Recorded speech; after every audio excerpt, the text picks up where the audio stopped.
బుధవారం రోజు రాజీవ్ గాంధీ యొక్క జయంతి వేడుకలు కూడా ఉన్నాయి. రాజీవ్ గాంధీతో మీకున్న అనుబంధం ఏంటి? ఈ సందర్భంగా ఎలాంటి కార్యక్రమాలు చేస్తున్నారు? చూడండి, రాజీవ్ గాంధీ తోటి నాకు చాలా దగ్గర సన్నిహిత్యం. ఆయన రాజకీయాలలో సంజయ్ గాంధీ చనిపోయిన తర్వాత ఎవరు కావాలి మళ్ళీ ఫ్యూచర్ ఆఫ్ దిస్ కంట్రీ అంటే అప్పుడు రాజీవ్ గాంధీ పేరు చెప్పినండి. నేను నాతో పాటు మహారాష్ట్ర, మధ్యప్రదేశ్ యూత్ కాంగ్రెస్ పదవి చెప్పాను. అదే తర్వాత ఆయన అయిండు.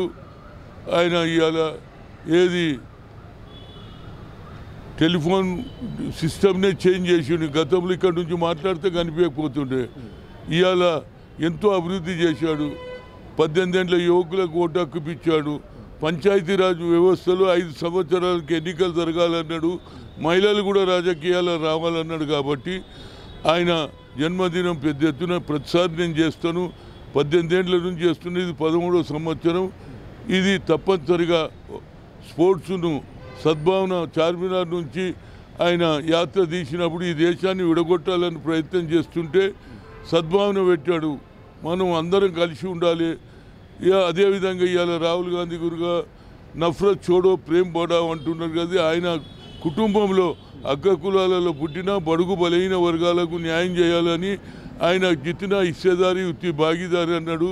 దాన్ని అమలు చేసినటువంటి వ్యక్తి ఎవరంటే రాష్ట్రంలో రేవంత్ రెడ్డి గారు. అదేవిధంగా పొన్నం ప్రభాకర్ గారు 42% ఇచ్చిండ్రు. దానికి మతం పేరు పెడుతుంది. ఇది మంచి పద్ధతి కాదు. మతం పేరు ఎవరు అందరూ అన్ని మతాలు ఉండొచ్చు. ఇక్కడ అందరూ కలిసి ఉంటాం. పండుగలప్పుడు అందరం పోతాము. వాళ్ళ పండుగ మేము వస్తాం.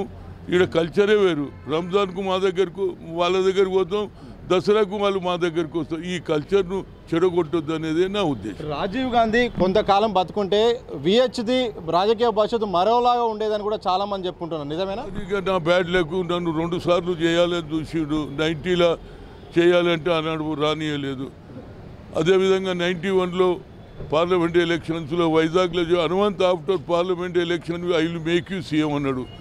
అదే రోజు 6 గంటలకు చెప్పిండు, 11 గంటలకు చనిపోవడం జరిగింది. ఏదైనా మనకు రాష్ట్రంలో ఒక బీసీ రాలేదు. ఆనాడు బీసీ అయిపోదు కనుక కొందరు సీనియర్ నాయకులు వాళ్ళ పేర్లు ఎందుకు చెప్పాలి, వాళ్ళందరూ కొందరు వ్యతిరేకం చేశారు. దానివల్ల రాలే. అదే 1 లైన్ రెజల్యూషన్ అయినుంటే నేను అయిపోదు. ఆనాడు వచ్చినటువంటి ఎవరు హెచ్కేఎల్ భగత్ ఇన్ఛార్జ్ గారు వచ్చారు. వాళ్ళ ఎంబడి 4 వచ్చారు. ఆనాడుగిన 1 లైన్ రెజల్యూషన్ అయినుంటే నేను ముఖ్యమంత్రి అయిపోదు. అప్పుడే అది అవకాశం. ఇప్పుడు రాహుల్ గాంధీ దాన్ని పూర్తి చేస్తాడనే నమ్మిక నాకు ఉన్నదని చెప్పగలుగుతాను.